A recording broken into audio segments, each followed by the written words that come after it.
शिशुपाल के 7 राजाओं की और रुक्मी की हार तथा श्री कृष्ण रुक्मणी विवाह।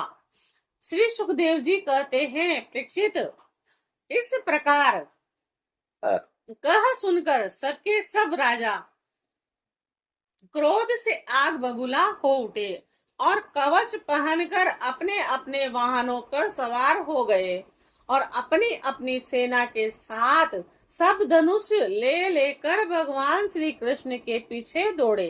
राजन, जब यदुवंशियों के सेनापतियों ने देखा कि शत्रु दल हम पर चढ़ा आ रहा है, तब उन्होंने भी अपने अपने धनुष की टंकार किया और घूम कर उनके सामने डट गए।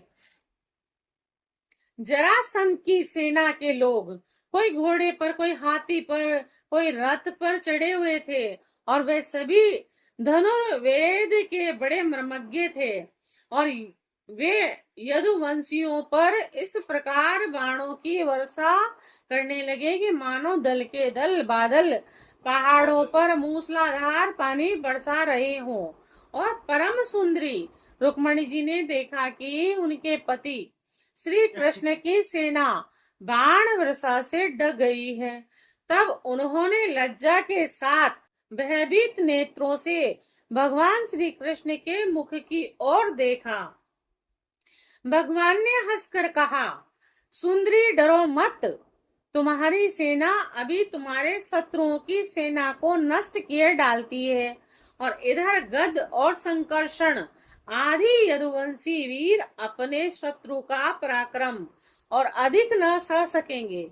वे अपने बाणों से शत्रुओं के हाथी, घोड़े और रथों को छिन्न भिन्न करने लगे और उनके बाणों से रथ, घोड़े, हाथियों पर बैठे विपक्षी वीरों के कुंडल, किरीट और पगड़ियों से सुशोभित करोड़ों सिर, खड़ग, गदा और धनुष युक्त हाथ पहुंचे, जांघें और पैर कट कट कर पृथ्वी पर गिरने लगे और इस प्रकार घोड़े, खच्चर, हाथी, ऊंट, गधे और मनुष्यों के सिर भी कट कट कर रणभूमि में लौटने लगे और अंत में विजय की सच्ची आकांक्षा वाले यदुवंशियों ने शत्रुओं की सेना तहस नहस कर डाली और जरासंध आदि सभी राजा युद्ध से पीठ दिखाकर भाग खड़े हुए।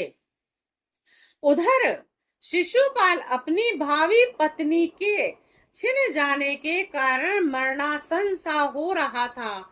न तो उसके हृदय में उत्साह रह गया था और न तो शरीर पर कांति, और उनका मुंह सूख रहा था।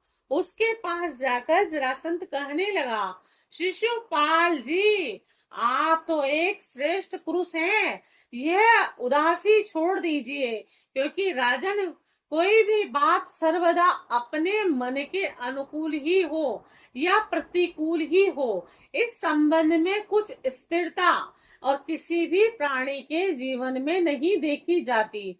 जैसे कठपुतली बाजीगर की इच्छा के अनुसार नाचती है, वैसे ही यह जीव भी भगवदीच्छा के अधीन रहकर सुख और दुख के संबंध में यथाशक्ति चेष्टा करता रहता है।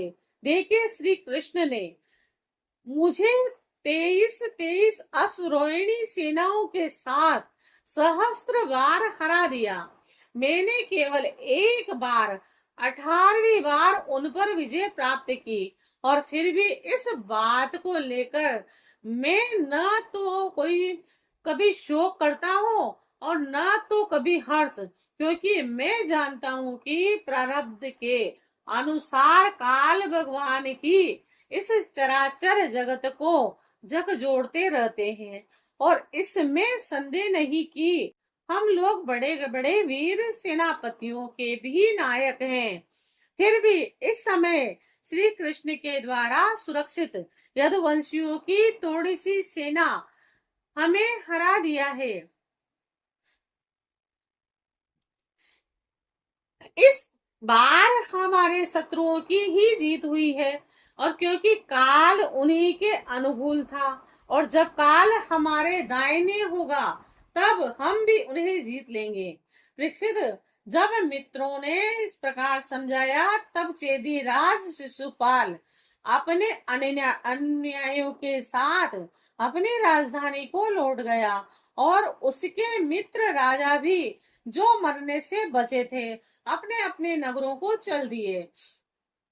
रुक्मणी जी का बड़ा भाई रुक्मी भगवान श्री कृष्ण से बहुत द्वेष करता था और उसको यह बात बिल्कुल सहन न हुई कि मेरी बहन को श्री कृष्ण हर ले जाएं और राक्षस रीति से बलपूर्वक उसके साथ विवाह करें। और रुक्मी बलि तो था ही, उसने एक अश्वरोहिणी सेना साथ ले ली और श्री कृष्ण का पीछा किया।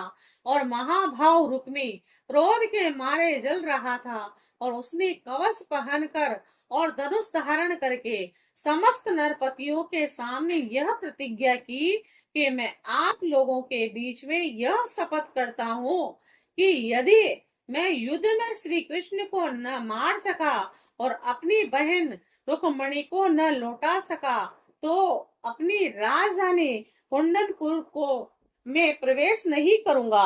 और परीक्षित यह कहकर वह रथ पर सवार हो गया और सारथी से बोला, जहाँ कृष्ण हो वहां शीघ्र से शीघ्र मेरा रथ ले चलो, आज मेरा उसी के साथ युद्ध होगा। आज मैं अपने तीखे बाणों से उस खोटी बुद्धि वाले ग्वाले और बलवीर्य का घमंड चूर चूर कर दूंगा। देखो तो उसका साहस, वह हमारी बहन को बलपूर्वक ले गया। परीक्षित, रुक्मी की बुद्धि बिगड़ गई थी और वह भगवान के तेज प्रभाव को बिल्कुल नहीं जानता था और इसी प्रकार बहक बहक कर बातें करता हुआ वह एक ही रथ से श्री कृष्ण के पास पहुंचकर ललकारने लगा, खड़ा रह, खड़ा रह। उसने अपने धनुष को बलपूर्वक खींचकर भगवान श्री कृष्ण को 3 बाण मारे और कहा कि एक क्षण मेरे सामने ठहर। यदुवंशी के कलंक जैसे कौवा होम की सामग्री चुराकर उड़ जाया, वैसे ही तू मेरी बहन को चुराकर कहाँ भागा जा रहा है? अरे मद, तू बड़ा मायावी और कपट युद्ध में कौशल है। आज मैं तेरा सारा गर्व खर्व किए डालता हूँ। देख, जब तक मेरे बाण तुझे धरती पर सुला नहीं देते और उसके पहले ही इस बच्ची को छोड़कर भाग जा। रुक्मी की बात सुनकर भगवान श्री कृष्ण मुस्कुराने लगे। उन्होंने उसका धनुष काट डाला और सिर पर 6 बाण छोड़े। साथ ही भगवान कृष्ण ने 8 बाण उसके 4 घोड़ों पर और 2 सारथी पर छोड़े और 3 बाणों से उसके रथ की ध्वजा काट डाली। तब रुक्मी ने दूसरा धनुष उठाया और भगवान कृष्ण को 5 बाण मारे और उन 5 बाणों के लगने पर उन्होंने उसका वह धनुष भी काट डाला। और रुक्मी ने इसके बाद एक और धनुष लिया, परंतु हाथ में लेते ही लेते अविनाशी अच्युते ने उसे भी काट डाला। और इस प्रकार रुक्मी परिध पटिश और सूल, ढाल, तलवार, शक्ति और तोमर इतने अस्त्र शस्त्र उठाए कि उन सभी को भगवान ने प्रहार करने से पहले ही काट डाला। अब रुक्मी क्रोधवश हाथ में तलवार लेकर भगवान श्री कृष्ण को मार डालने की इच्छा से रथ से कूद पड़ा और इस प्रकार उनकी ओर झपटा जैसे पतंगा आग की ओर लपकता है। और जब भगवान ने देखा कि रुक्मी मुझ पर चोट करना चाहता है, तब उन्होंने अपने बाणों से उनकी ढाल तलवार को तिल तिल करके काट दिया और उसको मार डालने के लिए हाथ में तीखी तलवार निकाल ली।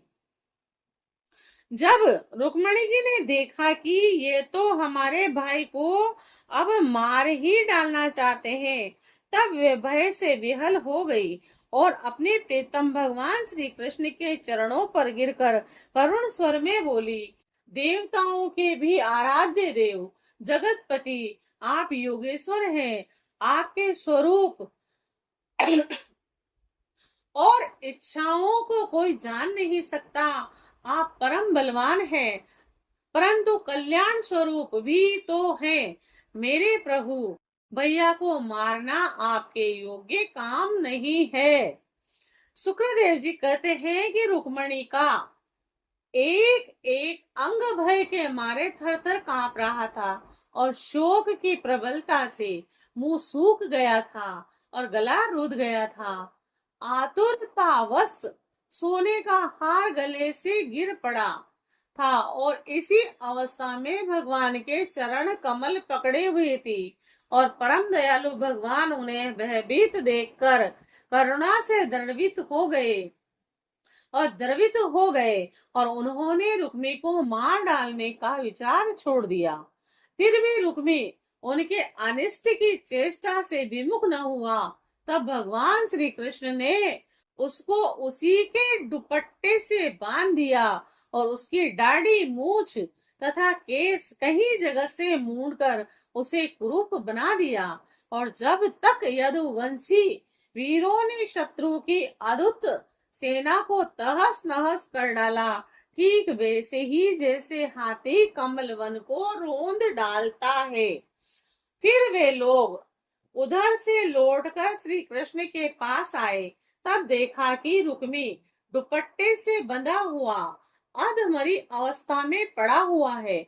उसे देखकर सर्वशक्तिमान भगवान श्री बलराम जी को बड़ी दया आई और उन्होंने उनके बंधन खोलकर उसे छोड़ दिया तथा श्री कृष्ण से कहा कि श्री कृष्ण, तुमने यह अच्छा नहीं किया। यह निंदित है कार्य, हम लोगों के योग्य नहीं है। अपने संबंधी की दाढ़ी मूछ मूंडकर उसे क्रूप कर देना, यह तो एक प्रकार का ही वध ही है। और इसके बाद बलराम जी ने रुक्मणी को संबोधन करके कहा, साध्वी, तुम्हारा भाई रूप विकृत कर दिया गया है। ये सोचकर हम लोगों से बुरा न मानना, क्योंकि जीव को सुख दुख देने वाला कोई दूसरा नहीं, उसे तो अपने ही कर्म का फल भोगना पड़ता है। और अब श्री कृष्ण से बोले, कृष्ण यदि अपना सगा संबंधी वध करने योग्य अपराध करे तो भी अपने ही संबंधियों के द्वारा उसका मारा जाना उचित नहीं है, उसे छोड़ देना चाहिए। वह तो अपने अपराध से ही मर चुका है और मरे हुए को फिर क्या मारना।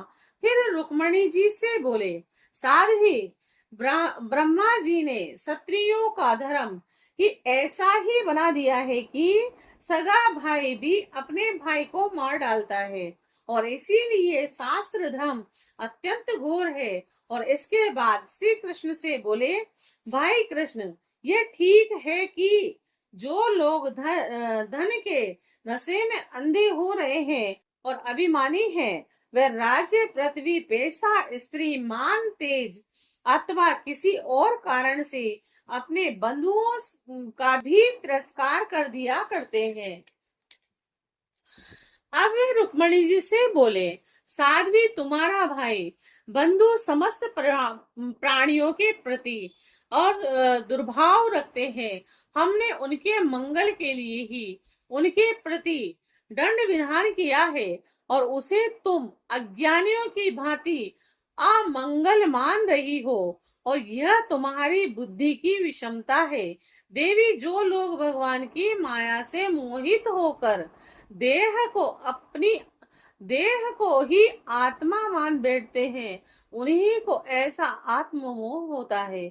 और यह मित्र है, यह शत्रु है, यह उदासीन है। समस्त देहधारियों की आत्मा एक ही है और कार्य कारण से माया से उनका कोई संबंध नहीं है। और जल और घड़ा आदि उपाधियों के भेद से जैसे सूर्य, चंद्रमा आदि प्रकाश युक्त पदार्थ और आकाश भिन्न भिन्न मालूम पड़ते हैं, परंतु हैं एक ही, वैसे ही मूर्ख लोग शरीर के भेद से आत्मा का भेद मानते हैं और यह शरीर आदि अनंत वाला है, और पंचभूत पंच प्राण तन्मात्रा और त्रिगुण ही इसका स्वरूप है। आत्मा में उसके अज्ञान से ही इसकी कल्पना हुई है, और वह कल्पित शरीर ही जो उसे मैं समझता है और उसको जन्म मृत्यु के चक्कर में ले जाता है। साध्वी नेत्र और रूप दोनों ही सूर्य के द्वारा प्रकाशित होते हैं, और सूर्य ही उनका कारण है, और इसीलिए सूर्य के साथ नेत्र और रूप का न तो कोई वियोग होता है और न सहयोग। इसी प्रकार समस्त संसार की सत्ता आत्म सत्ता के कारण जान पड़ती है। समस्त संसार का प्रकाश आत्मा ही है, फिर भी आत्मा के साथ दूसरे असत पदार्थों का संयोग या वियोग ही कैसे हो सकता है। जन्म लेना, रहना, बढ़ना, बदलना और घटना और मरना सारे विकार शरीर के ही होते हैं और आत्मा के नहीं। जैसे कृष्ण पक्ष में कलाओं का ही श्रेय होता है, चंद्रमा का नहीं, परंतु अमावस्या के दिन व्यवहार में लोग चंद्रमा का ही श्रेय हुआ कहते सुनते हैं। वैसे ही जन्म मृत्यु आदि सारे विकार शरीर के ही होते हैं, परंतु लोग उसे भ्रमवश अपना अपने आत्मा का मान लेते हैं।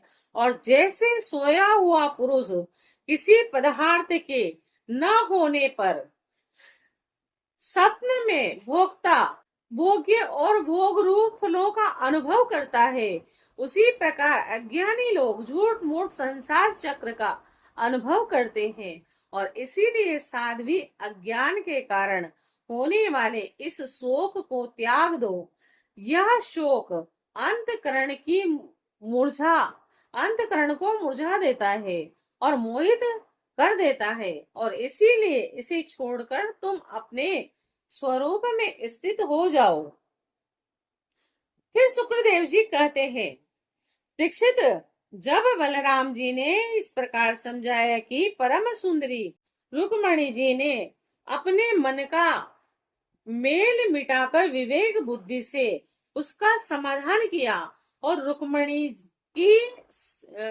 की सेना और उसके तेज का नाश हो चुका था, केवल प्राण बच रहे थे और उसके चित्त की सारी आशा अभिलाषा व्यर्थ हो चुकी थी और शत्रुओं ने अभिमान करके उसे छोड़ दिया और उसे अपने विरूप किए जाने की कष्टदायक स्मृति भूल नहीं पाई थी। अतः उसने अपने रहने के लिए बोझकट नाम की एक बहुत बड़ी नगरी बसाई, और उसने पहले ही यह प्रतिज्ञा कर ली थी कि दुर्बुद्धि कृष्ण को मारे बिना और अपनी छोटी बहन को लौटाए बिना कुंडिनपुर में प्रवेश नहीं करूंगा। इसीलिए क्रोध करके वह वहीं रहने लगा। और परीक्षित, भगवान श्री कृष्ण ने इस प्रकार सब राजाओं को जीत लिया और विदर्भ राज की राजकुमारी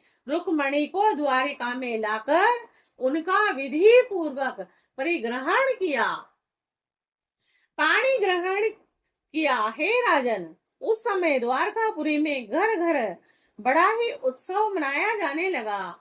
क्यों न हो, वहां के सभी लोगों का यदुपति श्री कृष्ण के प्रति अनन्य प्रेम जो था। वहां के सभी नर नारी मणियों के चमकीले कुंडल धारण किए हुए थे और उन्हें आनंद से भरकर चित्र विचित्र वस्त्र पहने दूल्हा और दुल्हन को अनेकों भेंट की सामग्रियां उपहार में दी।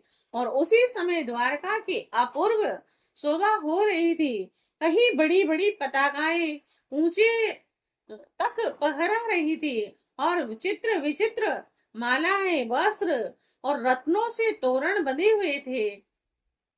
द्वार द्वार पर दूब, खील आदि मंगल की वस्तुएं सजाई हुई थी और जल भरे कलश और अर्गजा और धूप की सुगंध तथा दीपावली से भी बड़ी ही विलक्षण शोभा हो रही थी। मित्र नरपति आमंत्रित किए हुए थे और उनके मत वाले हाथियों के मंद से द्वारिका की सड़क और गलियों का छिड़काव किया गया था।